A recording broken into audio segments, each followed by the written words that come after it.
O Divã de Todos Nós, com Rossandro Klinger.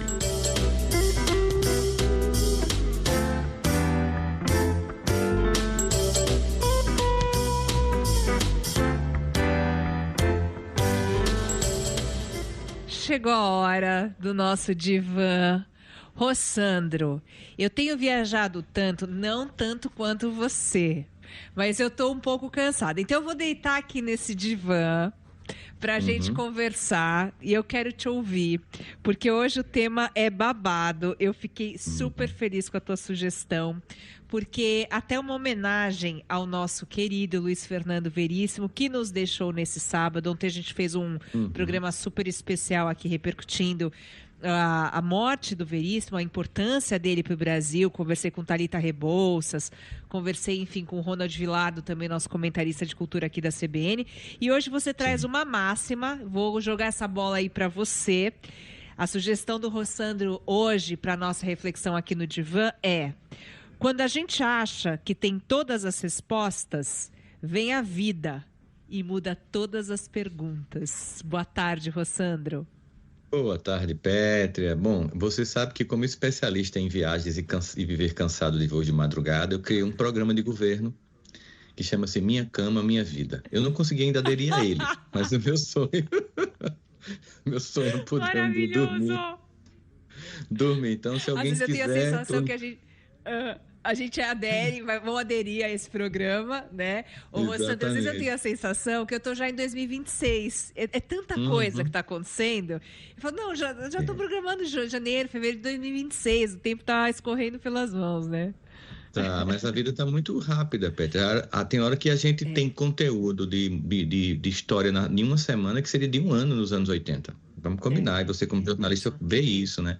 E mais ainda faz sentido essa frase do querido Luiz Fernando Veríssimo: quando a gente acha que tem todas as respostas, a vida muda as perguntas, porque a vida está mudando as perguntas todos os dias, né?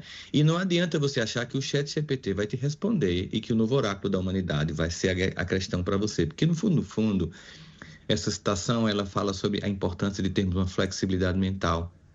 Que pergunta, então, a primeira pergunta que eu faria para quem está nos ouvindo agora é: que pergunta da sua vida mudou recentemente sem que perdesse sua permissão? O que mudou assim? Seja no seu relacionamento, nos seus sonhos, no mundo do trabalho. Porque entenda, não se trata de pegadinha, é método, na verdade. A vida ela não quer te humilhar, ela quer te promover. E nesse processo, quando ela troca o ângulo, né, ela troca castigo por treino.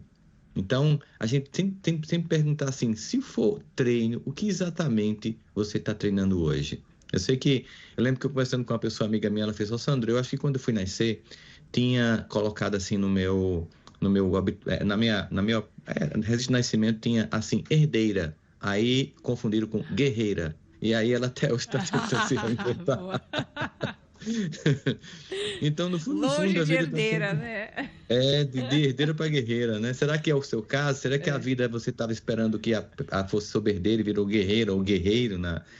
Então, na verdade, se trata de humildade ativa, que é viver como se fosse uma pesquisa. Viver não é prova com gabarito, gente. Viver é uma pesquisa contínua. Sair da arrogância do já sei para a curiosidade do eu ainda preciso aprender muito. O paradoxo socrático de tanto saber que sei, só sei que nada sei. Então, a pergunta instigante que a gente também pode se fazer num contexto como esse é: o que é que eu penso que sei demais e que está me impedindo de aprender? O que é que eu penso que eu sei demais e que está me impedindo de aprender? Por orgulho, por prepotência, por arrogância ou por mera ingenuidade? Então, existe um poder em reformular perguntas. Mudar a pergunta muda o mundo, na verdade. Quando a gente troca por quê por para quê, a gente começa a encontrar um caminho. E é isso que ele está provocando para a gente. Não é por quê, porque não tem gabarito, é para quê. Então a gente começa: como é que eu convenço o outro? Pode ser por como é que eu me alinho para me comunicar melhor. De como não sofrer para como sofrer menos e com sentido. Porque não tem como não sofrer na vida, vamos combinar, né, gente? Do quem está certo por o que é útil, o que é ético, o que é amoroso nesse relacionamento, seja no trabalho, seja no casamento, que é sobre muito mais essas perguntas que a gente tem que estar se refazendo o tempo inteiro. Qual é a pergunta que tem sido trocada hoje, que está destravando a sua vida? Por isso que ele tem esse humor, né? Esse humor muito característico dele que faz questionar a própria vida, porque não tem manual de instrução para a vida. No fundo, a gente está sempre desatualizado. A gente está sempre com num Waze que está dizendo assim para a gente, Petra, novo cálculo da rota. E nos cabe, então, apenas entender esse cálculo novo e começar a ir, né?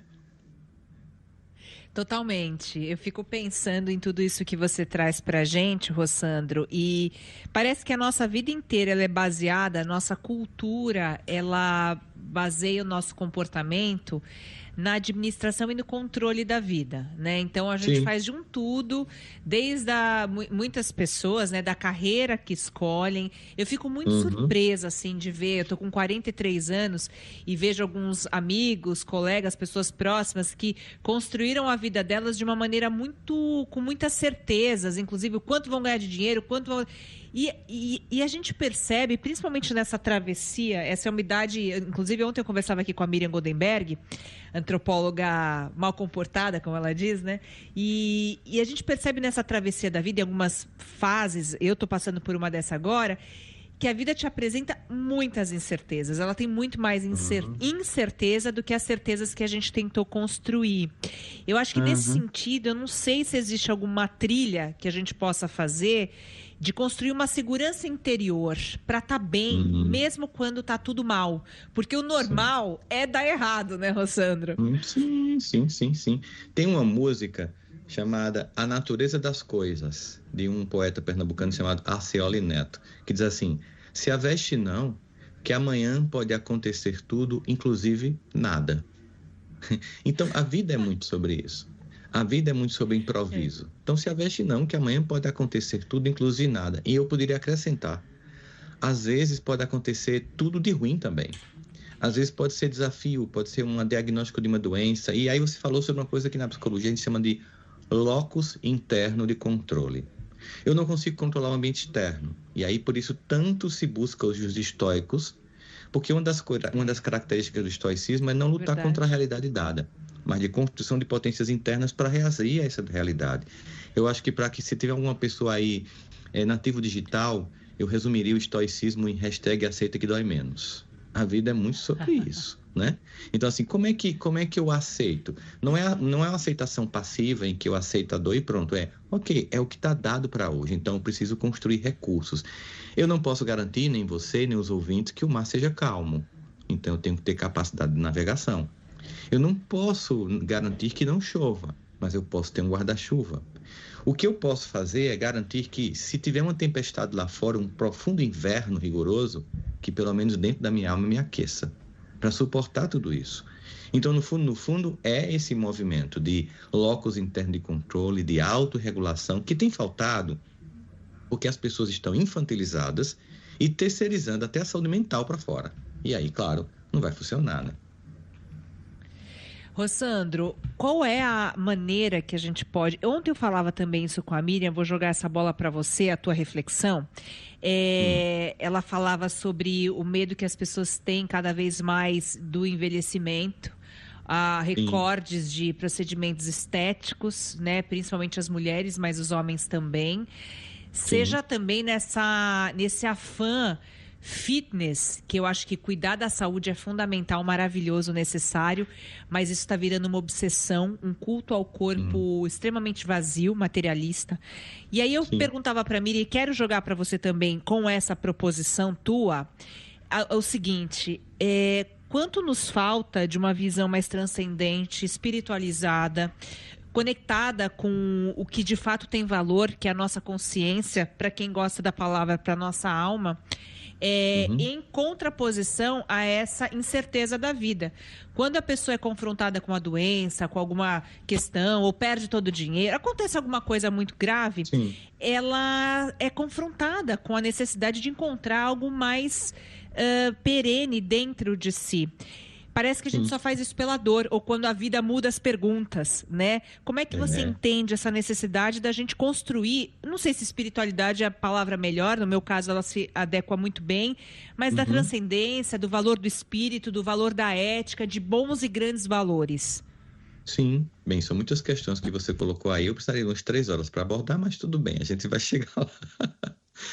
Primeira coisa que sobre os procedimentos estéticos, Petra, é porque é muito mais fácil imaginar que provoque mudanças externas, especialmente porque elas são feitas com profissionais ou com equipamentos ou com substâncias. Então, sei lá, colocar coisas no meu rosto, tomar coisas, botar um laser, nada contra, tá, gente? Eu estou só dizendo o seguinte, que alguém está fazendo isso por mim, eu estou meio que passivo. A mudança da alma não existe como terceirizar. Não tem botox para uma alma, certo? Não tem ácido hialurônico para uma consciência que está intranquila por falta de ética. É preciso um trabalho que é seu. E por isso que é muito mais fácil projetar toda essa minha busca estética do que fazer um mergulho na alma. E mais uma vez, aqui a gente não está demonizando quem faz essas buscas. É dizer o seguinte, por que não equilibrar?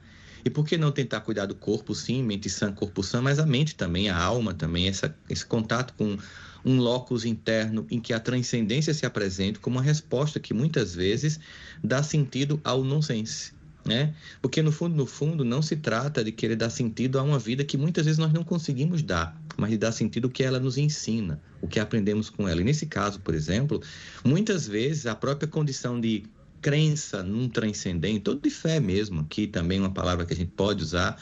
Eu lembro demais quando meu avô recitava Khalil Gibran para mim, esse poeta libanês, que dizia assim: a fé é um salto no escuro para os braços de Deus. Quem não tem fé, nem salta, nem abraça, fica no escuro. No mundo líquido, no mundo incerto, numa sociedade que está revisitando tudo, onde todas as perguntas estão sendo feitas na geopolítica, na cultura, na religião, em tudo ao mesmo tempo agora, em que todas as coisas estão no signo da crise, mais do que nunca. Esse locus de controle interno, essa capacidade de autorregulação é fundamental para você não ser tragado pela tsunami de transformações pelas quais o mundo passa. E não é controlando as pregas do seu rosto que você vai garantir a paz que você busca. É controlando a capacidade da sua alma suportar as intempéries do mundo, mantendo a paz e sendo alguém que é instrumento. Ele também dizia, né, que o mundo é um lugar legal, as pessoas, os habitantes é que são complicados. Mas é uma pergunta que a gente sempre faz pensando nos outros. E se for eu a pessoa tóxica do planeta? E se for eu a pessoa que não acrescenta? Então são perguntas que a gente também tem que se fazer para mudar o status da nossa própria vida. Ufa! Se tinha alguma outra pergunta, não farei, porque quero deixar todos com essa bofetada para a gente levar e refletir. Rossandro, só uma coisa, né? Eu te falava, logo mais tem aí o lançamento do meu novo livro. Dediquei um capítulo inteiro para falar sobre uma investigação sobre a necessidade de fé. E que fé é essa? Muito longe de uma fé cega, muito longe de uma fé supersticiosa, que eu acho que ela condensa muitos erros, né, que já aconteceram no passado, muitas brigas por poder, inclusive tanto poder religioso quanto o poder político também. Eu acho que é necessário a gente falar de uma fé inteligente, de uma fé que além de inteligente, ela constrói um mundo mais ético, ela constrói um mundo mais organizado, né, do ponto de vista do que é o melhor do humano. Eu gosto muito que você falou a respeito dessa ideia, que é muito importante, né? Mas, lógico, discutir sobre uma fé inteligente, que jamais é uma fé cega, uma fé supersticiosa, ela é um avanço aí na nossa racionalidade. É que ela se permite uma coisa fundamental, né? Perguntas. Respostas dão conforto, mas perguntas dão novas liberdades. E conforto sem movimento vira estagnação. A gente tem que se mover.